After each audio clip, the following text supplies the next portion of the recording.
Migren için aslan pençesi kürü.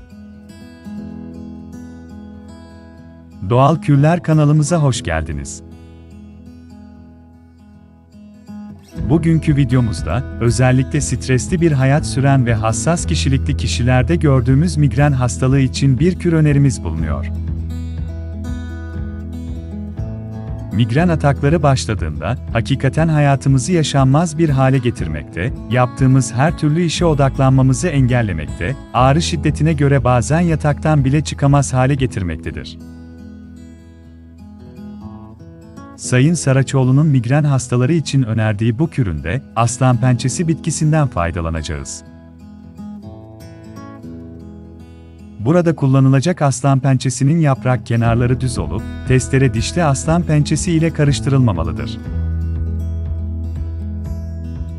Her ikisi de sarı çiçekli ve benzer görünüme sahip olup, birbirinden ayıran yaprak morfolojisidir.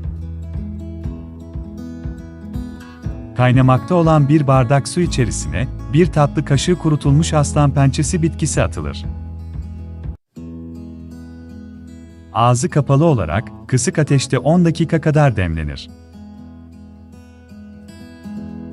10 dakika sonunda ocağın altı kapatılır ve 2 dakika kadar daha içinde bekletilir. Ardından süzülerek ılımaya bırakılır. Akşam yatmadan evvel, bir bardak içilir. Bu uygulamaya 15 gün aralıksız her gün devam edilir. 15 günün sonunda, 2 ay süresince gün aşırı, bir gün içip, bir gün içmeyerek kür tamamlanır. Bu kür ihtiyaca göre yıl içerisinde tekrarlanabilir. Kür uygulaması sırasında, tadını güzelleştirmek için herhangi bir tatlandırıcı kullanmayınız.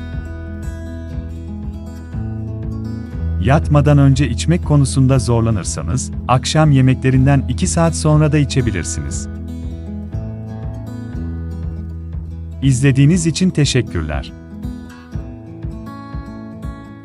İçeriklerimizi faydalı buluyorsanız lütfen abone olmayı ve videolarımızı beğenmeyi unutmayın. Bize lütfen her konuda yazmaya devam edin. Yeni içeriklerle yeniden buluşmak üzere.